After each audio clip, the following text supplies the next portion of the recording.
creating space and time. And again, that just means good decisions and means that we're in control. We can take that a little bit further, talk about it in a different respect, a little bit, some different angles. So the first talk was kind of us using pivots and ball rips and pump fakes and things like that to shift our primary defender that is right on our hip. Then from there, we kind of talked about what would we do with that first dribble. So if that defender jumped off of us, what were we doing? You know, we're going to shoot that ball. If the defender jumped over to the ball side, then, you know, we'd change direction. And, you know, so we had our reads. So right now, what we're going to talk about tonight, you're going to get this recording tonight. You're going to get the notes tomorrow.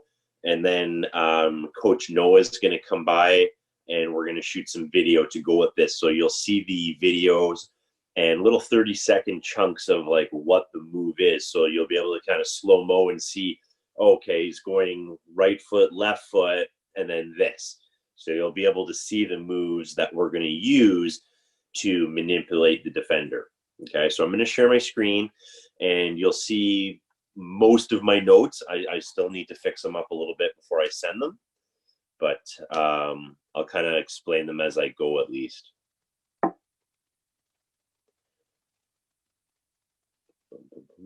Perfect, there we go.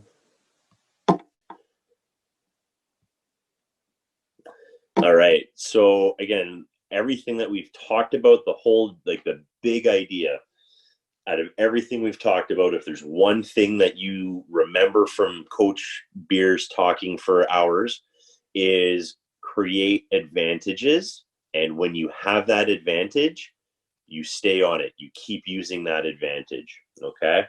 So we've been creating advantages, and those advantages have been angles, by shifting our defender with a good ball rip or a good pivot move, and that defender jumps hard to the right, well, our advantage is now to the left. And we go left, that's how you stay on that advantage.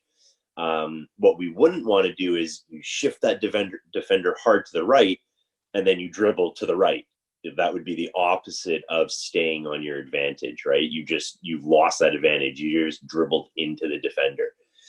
So we want to create these advantages, shifting defenders. We want to move them around so that it makes our job easier to get to the rim, to score, get to an open lane or to an open gap, or possibly create a shot for ourselves. We can do that, create advantages, like I said, right as we catch that ball. We can create these advantages with pivots and rips. We can create advantages after our first dribble, our second dribble, even the third, by using moves like the punch dribble or a skip. Some of the stuff that we talked about last week, maybe the hip swivel, or we get into that defender and we drag them out. That's another way that we can create an advantage, because the defender, then they have to react to that. They've got to do something. And that's where, again, they can't take everything away.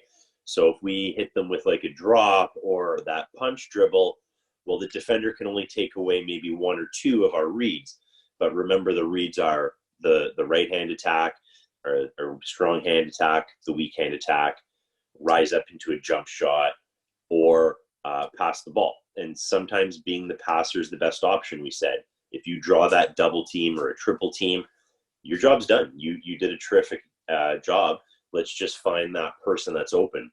Typically, the open person is the person that's the defender that's coming to you to double. Usually, that teammate there is open, so you kind of find them for a dish or a kick out. I like to call a dish like something that's happening in the key, and a kick out is where you're kind of kicking it all the way up to the 3-point line for a jump shot or something else, maybe a full ball reversal. And we're going to go further, like I said today, is we're actually going to take this to the rim. So how can we create advantages at the rim now? How can I shift that 7-foot ogre under the rim that wants me to eat the basketball? How can I beat them? Well, we're going to talk a little bit about that now. You guys are going to be able to read this tomorrow, and you're going to have some videos of Coach Noah and I think maybe Coach Mike as well, where we're showing you how to get into these situations and then what to do once you're there. So in previous lessons, I'm just going to read a little bit here. We've discussed shifting defenders and creating space using pivots, rips, and fakes.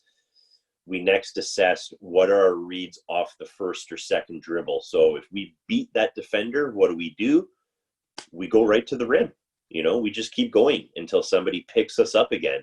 And that's kind of where we're going to talk about right now, is that rim defender picking us up. So we've looked at that. And now sometimes that defender, let's say we don't beat them. So let's say we get a really good jab and a cross step. We take that first dribble and we kind of get even with them. We get shoulder to shoulder with them. Well, really, you've beat them. You have the advantage. So if you're even or shoulder to shoulder with your defender, we say you've won. So that's the advantage. You just keep going, maintain contact. And we're going to talk about that in a little bit as well. So we get even with them shoulder to shoulder.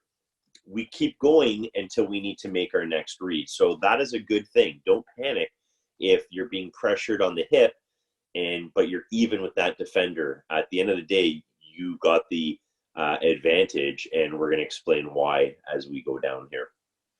So also perhaps that defender, there's that help defender, that third layer we talked about, that's typically under the rim, or they rotate over to fill under the rim, and they're kind of waiting there for that help. Sometimes instead of actually going to them and making contact, we want to evade them. So we want to stay away from them. And I'll tell you how we can look at that as well. So sometimes we want to maintain the contact. Sometimes we want to avoid contact. And then what do we do once we have the contact? How do we take advantage of that?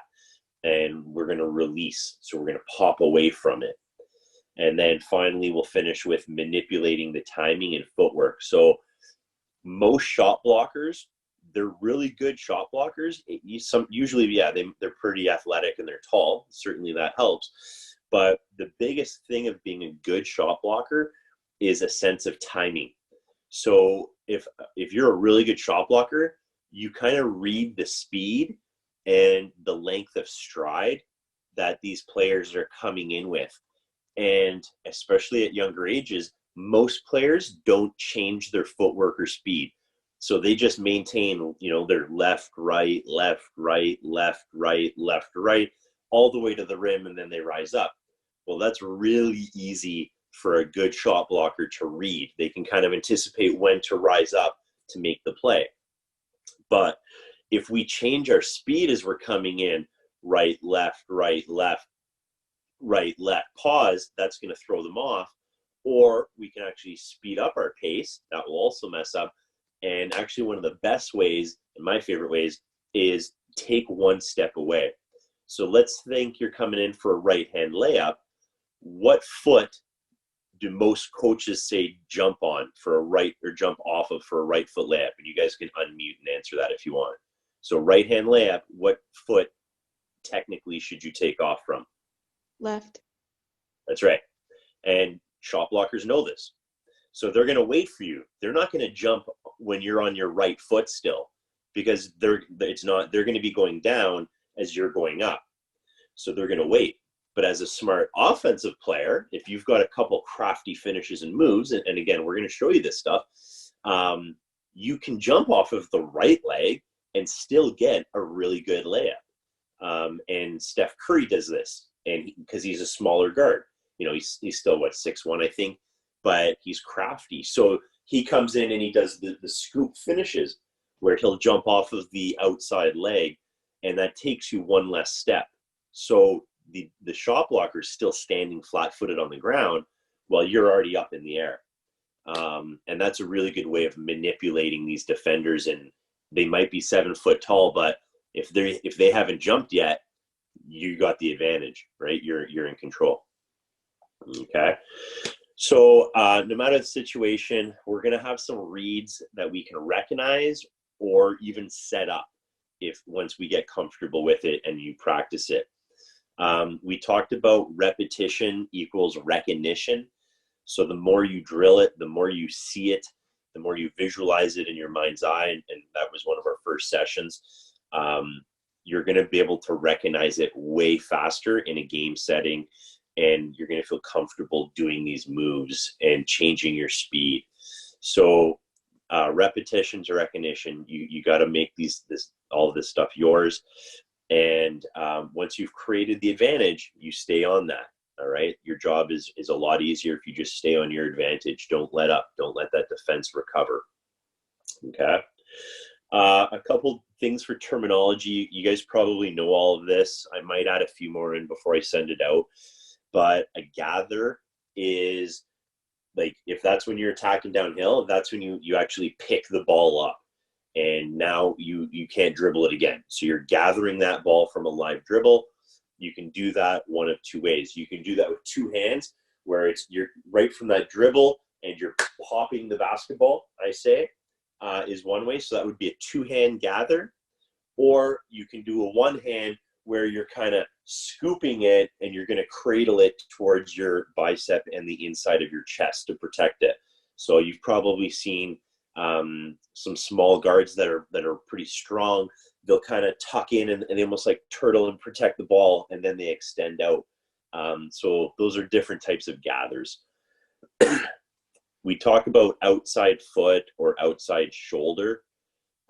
That just simply means the furthest foot or shoulder from the rim or the key. The inside foot or shoulder is the closest foot or shoulder to the rim. A skip, remember, is when we lift off of the ground on one foot and then we land on that same foot into a 1-2. So we are going to lift off the ground completely with our left foot, usually with a right hand dribble, and then we land again left right. So the rhythm, if you can kind of hear it, is we're going to jump and then it's left right 1-2, and that gives us a pivot foot and allows us to stop and change pace pretty quickly.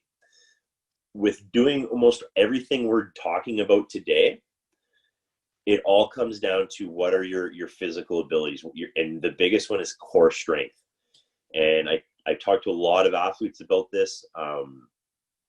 LeBron James was a physical beast for years and years, and he has muscled down. So he's actually cut weight because it's easier to play with a lighter weight, but he's focusing more now on joints, so stability, balance, and core. And again, that all ties in because that's going to make him a faster player.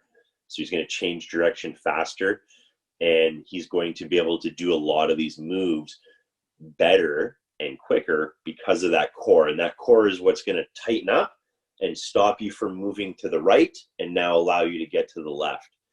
And there's actually some math and measurements that for every millimeter, I think, or every centimeter you go to the right, it's going to take you almost a half second to get to the left. So the millimeters and the centimeters really add up. And the stronger our joints are, which is what Coach Cam is doing, and the stronger our core, so Crystal and Alana, the better you're going to do all of these basketball movements. And that, again, is why we do what we do here with this community, tie it all in together, because it's going to make you a better basketball player. A veer is a really fancy way of saying changing direction side to side or laterally. And we're going to show you what a veer finish is. You can even Google veer finish after this. And it's where you're essentially going to go in a straight line to the rim. And then right as you get to usually around that last hash mark or the block, you're going to just kind of bump into the defender and then you release away from them. So your course or your direction is straight to the rim, straight to the rim. You bump the defender. By bumping the defender, they can no longer follow you anywhere else. You've stopped them in their tracks. And then we veer away, which just means move laterally or sideways away from the defender. So we're going to show you that but I just wanted to get you, it's a weird word. You might not have heard it before. Lateral is just means sideways or side to side. We'll talk about that. Evade, fancy way of saying to move away from something in order to avoid it. So you're purposely avoiding something, and that takes some brains a little bit. We'll talk about how to do that. And then the scoop and the cradle. So when a player's cupping that ball, you kind of use your wrist and your forearm. Obviously, the bigger you are, the easier that move and tactic is.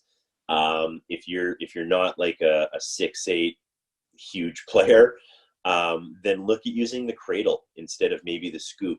And that cradle kind of involves your chest a little bit. But like I said, we'll show you the difference tomorrow with Coach Noah in the film.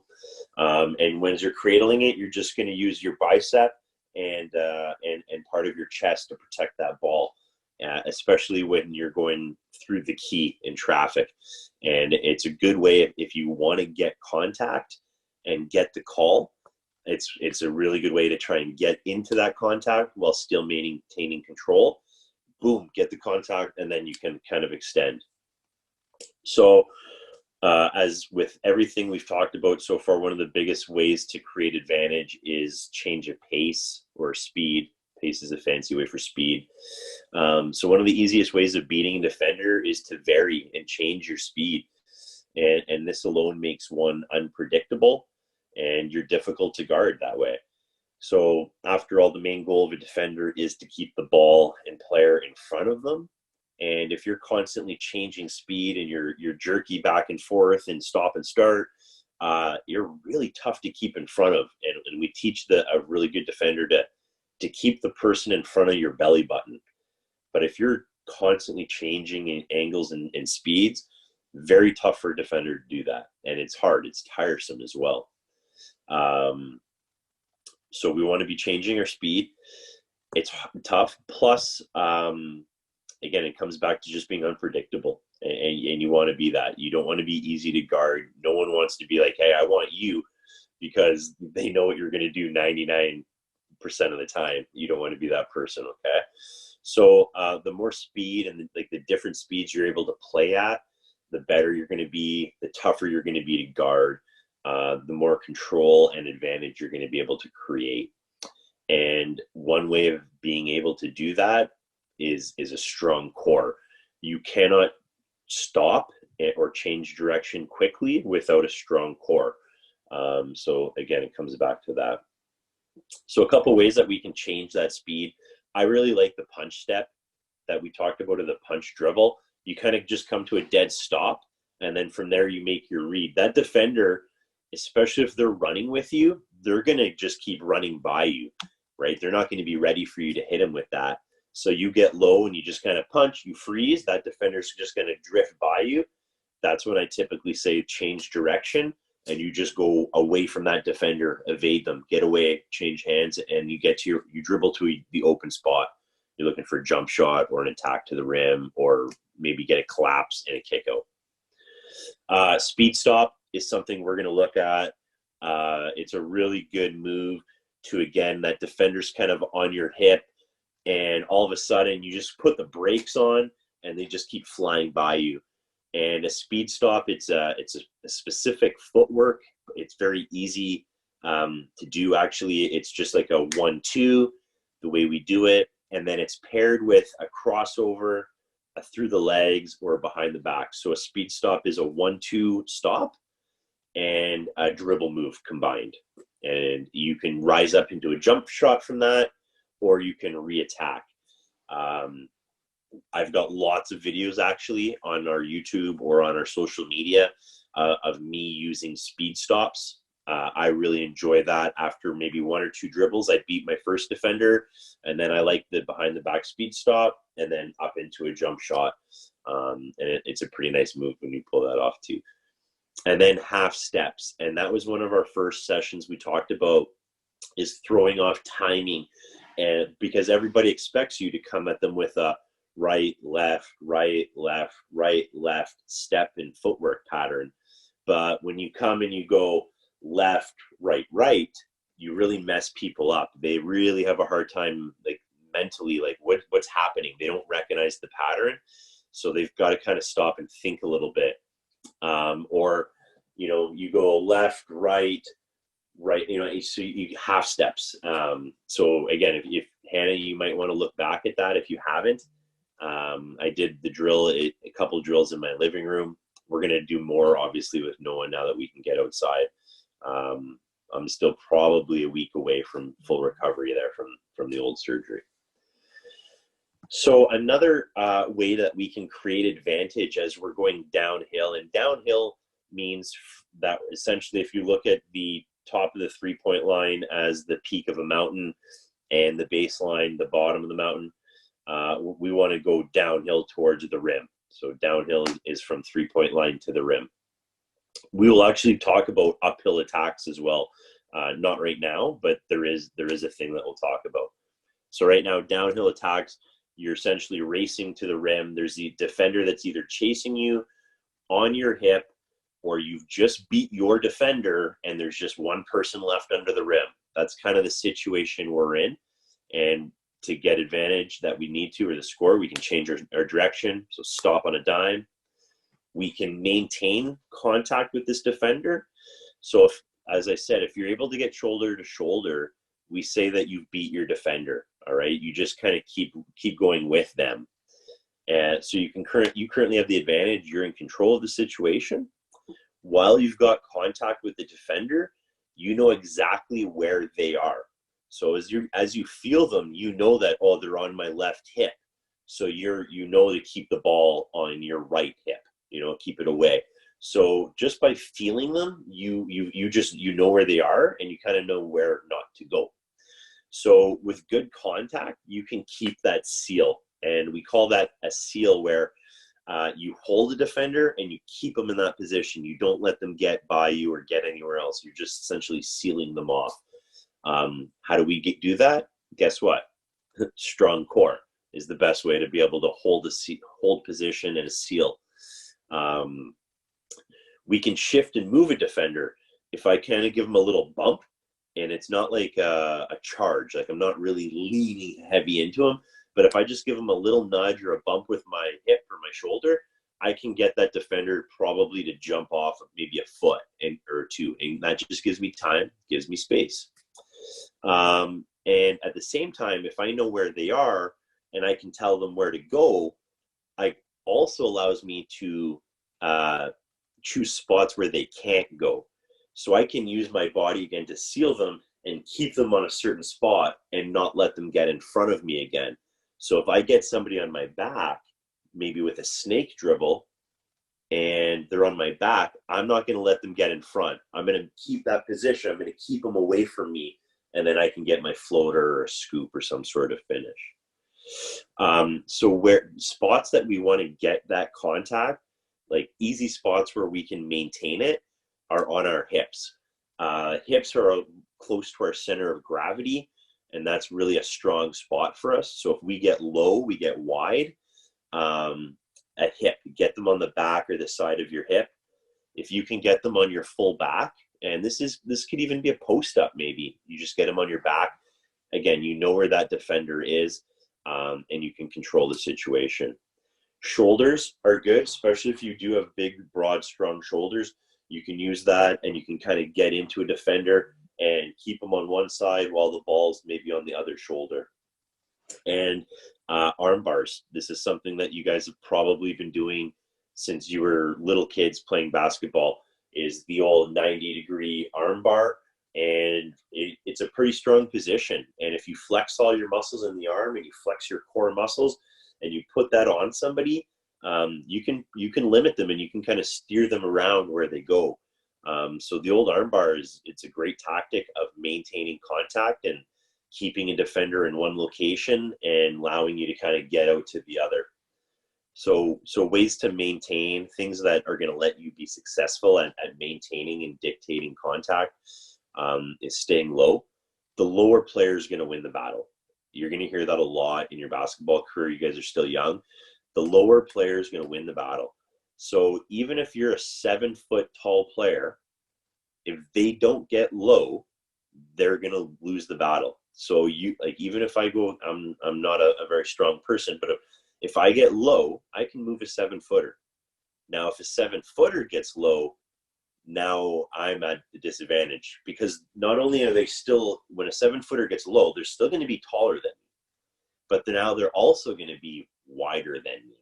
So they're going to have a double advantage. So if you are tall, get low. Now you've got the double advantage of still being taller, and now you're wider.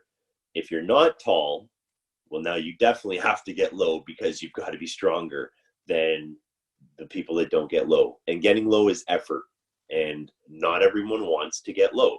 So if you focus on getting low, you purposely focus on keeping your hips low. And if you've ever trained with me, you will probably hear me say, get your hips low at least 100 times, because that will create massive advantages. Okay. Engage your core. If your core isn't strong and flexed and engaged, you're not going to be able to maintain contact. You're going to be pushed over. Okay.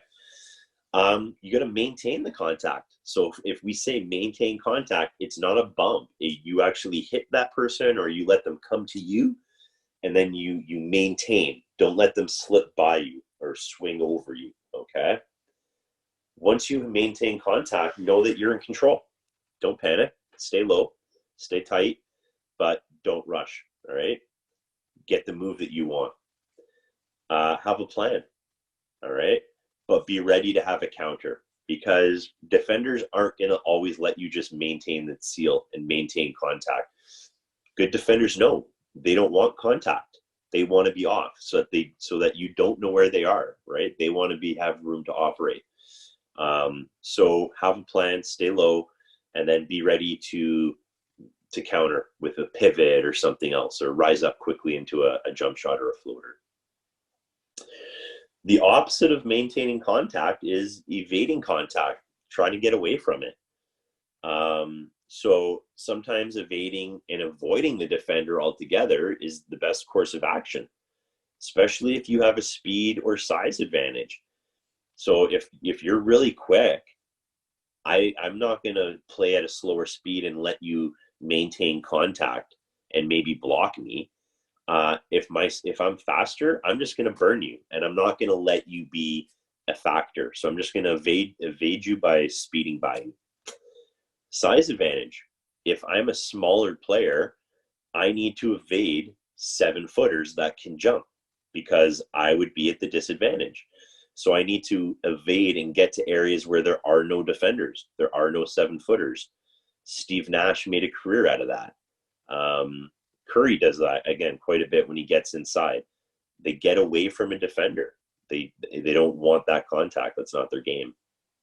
Also, if you have the size advantage that you're big, so you've got this, you are a 7-footer, you are taller than your check, evade them. Don't bring it in. Like if you're big, don't put it on the ground. Don't bring it into their, if you can shoot it, shoot the ball.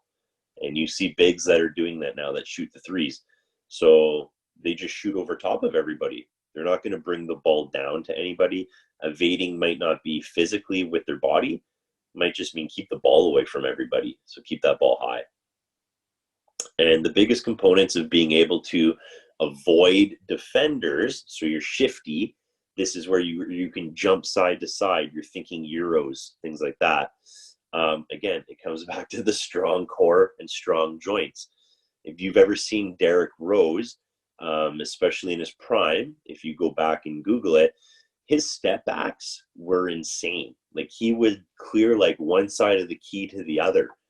And to be able to do that, it puts so much strain on your knees and your joints.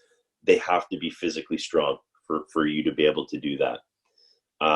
Footwork is really key when you want to evade and throw off timing and get away from defenders. And misdirection. I like to say basketball is a lot like magic. And magic is just essentially kind of like, hey, look over here while you do the actual trick over here. And then everybody's amazed, like, how'd you do that? But it was just, I had you looking over here while I just changed something out. So I like to misdirect with my eyes quite a bit. So I'll look left full knowing I'm going right with a one dribble pull up. I talked about misdirection with our mouths by selling it. And one of my best friends, I told you, like, he'll call for that left-hand screen every single time. He shows his left fist, he calls for the screen, he points at the spot on the floor where he wants that screen set. And as soon as that screen is set, he dribbles right hand for a jump shot every single time.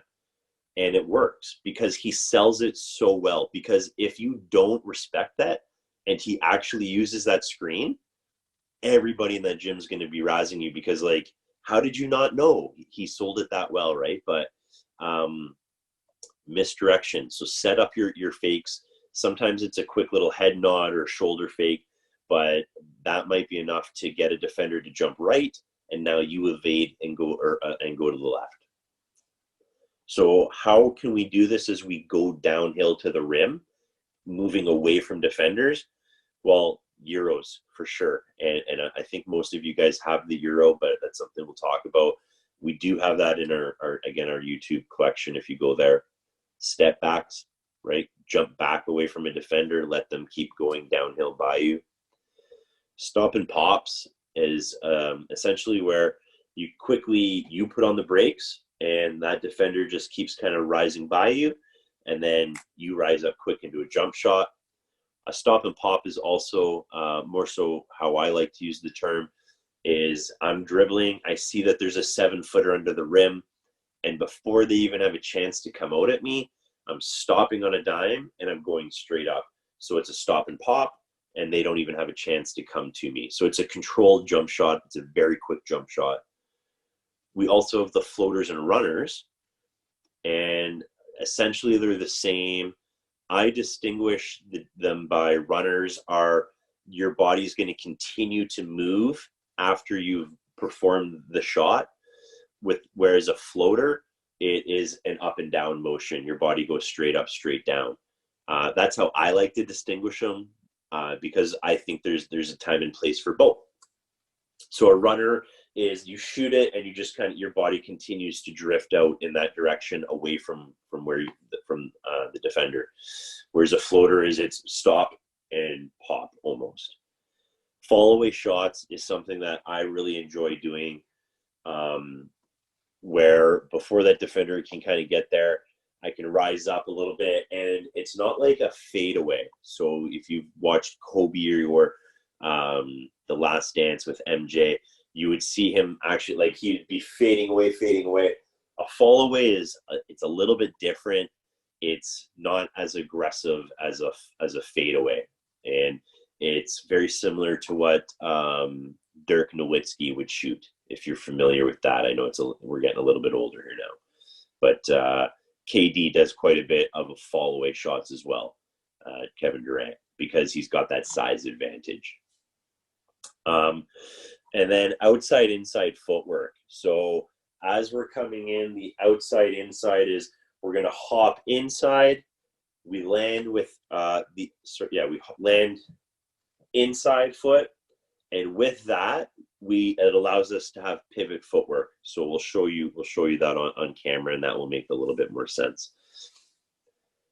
If we do decide to have contact, we are in the driver's seat because we get to decide when we release from that contact and in which direction we release to. So if you guys have ever seen the trick, or if you have this, go ask your parents if they've got a $10 or $20 bill, all right? And have them hold it. I'm just going to switch to my screen to see if you can see me here. A second.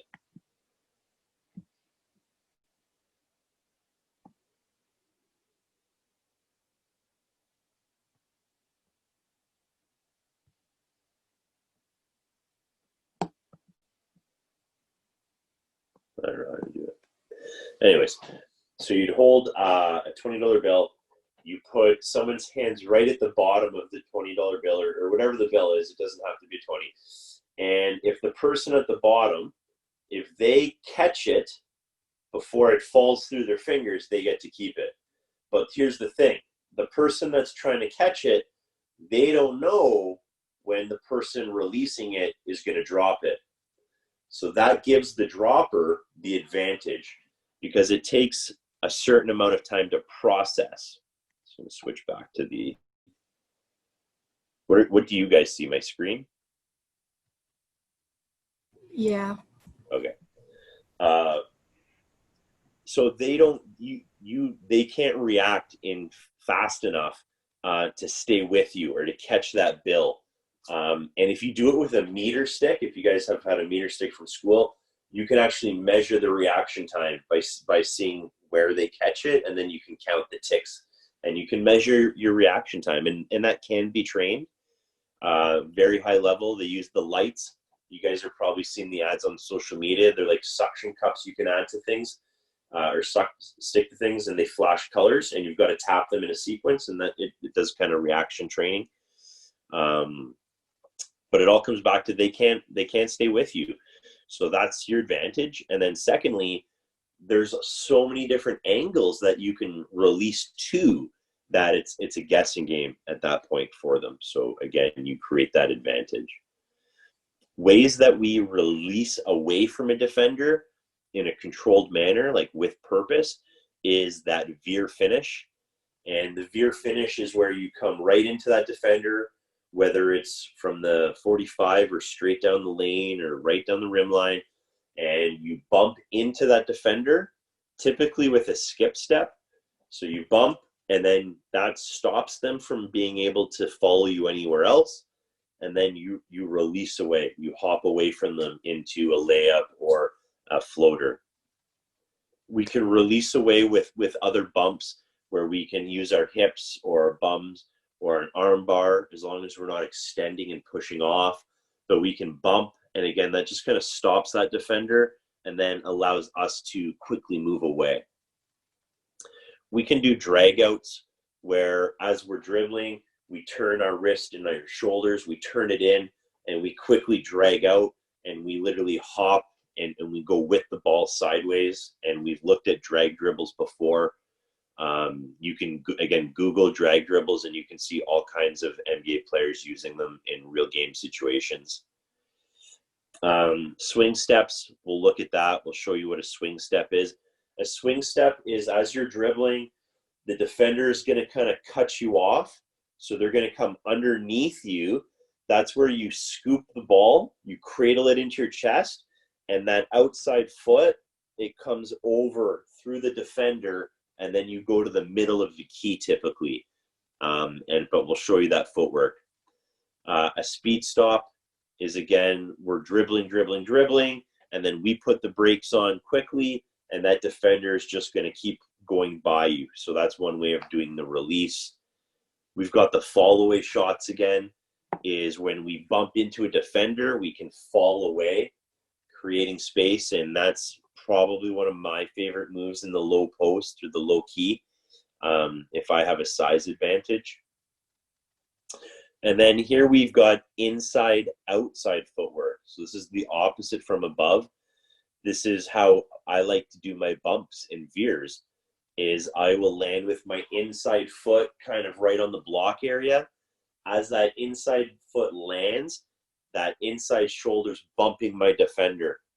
I'm gathering the ball with two hands, and I'm reaching away with my outside foot, and then I'm falling away into a shot.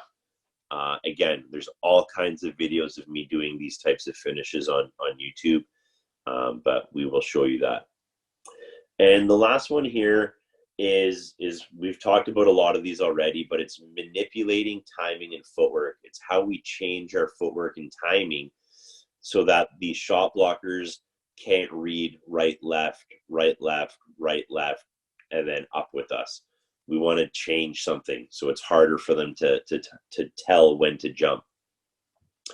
So different types of footwork at the rim, and it's just essentially, it's going to mess up the timing of shot blockers. Scoop finishes are one way, where we're using one less step.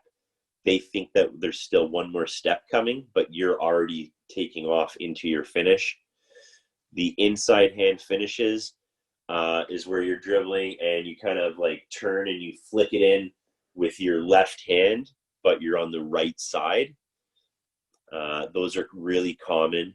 especially on the left side where you use your right hand. It's kind of like a cheat. There's half steps and full steps, again, where we can mess with that timing, where they don't know it's always going to be right, left, right, left. Change your pace, right? Manipulating their timing.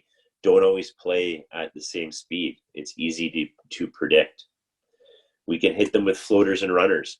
So they might think you're coming all the way to the rim, but all of a sudden you get up into a floater mid-key. They haven't even done anything because they still expect you to take 2 more steps towards them. Jump shots are a really good way, right? Again, that's the stop and pops, right? You're getting into you're lifting up into a shot before that defense can challenge it. And then lastly, pivots. It comes back full circle here to pivots. And once you get into the key, a lot of players forget this. You still have pivots. So you've started this whole play. This whole thing started at the 3-point line with pivots. It ends with pivots at the rim. Maintain control. All right. What do pivots do? They allow you to move defenders, shift defenders. They allow you to protect the ball. They allow you to get into different moves and fall away shots and things like that. It's an athletic position when you're low into your pivots.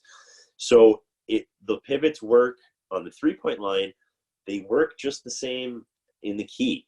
And you get 3 seconds to do that. Well, 2. On the third, the whistle goes. But I'm going to tell you a little secret here. 9 out of 10 refs don't call that. So usually you'll get 3 to 4 seconds. I hate to say it. Don't count on that. Don't tell any refs I said that. And if you're a ref, I apologize. But good refs, they do pay attention to that because it shows that they are paying attention to the game, because it's not always the easy call. But anyways, once you get there, don't panic. Pivot. Oh, I get my layup now, or maybe a fall away shot, or I get nothing. That's when we're looking again, dish and kick.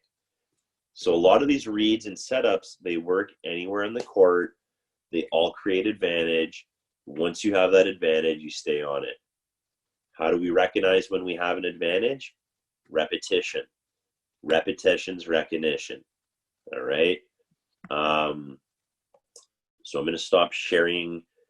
And then if you guys have any questions, I would be glad to answer them. 1 second. I think I stopped sharing. Perfect. All right. So any questions about that stuff? Terminology, what do I mean? Can I give you better examples? Things like that. Ashley, anything? No. Does it make sense? Yeah. Okay. Abby? It was all pretty clear for me. All right. Hannah? Yes, it was okay. It was good. I understood. Perfect. Good. So again, this is recorded, so I'm going to post it on Facebook. I'll post it on my portion of the website under the members training part.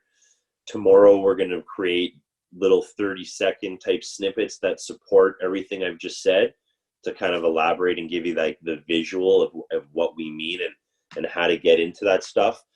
And then you'll have that text. I'm going to kind of elaborate and make that a little bit smoother and prettier for everybody to read. So you'll have all of that posted and in the Facebook group, okay? Tomorrow, we will be posting the workout. Some of it, you might want to wait until you see the videos that we do, that Noah and I are making tomorrow, so it makes sense. If it all makes sense to you right away, get right into it. And I encourage you to shoot little short videos of the workouts, send them to us, share them with the trainers and myself, so that I can give you some feedback on your movements. Okay? All right. It's supposed to be nice tomorrow, so get outside, have some fun, and just play. Have some fun, guys. The kids. All right. Take care. Okay, thank you. Bye-bye. Bye. Bye.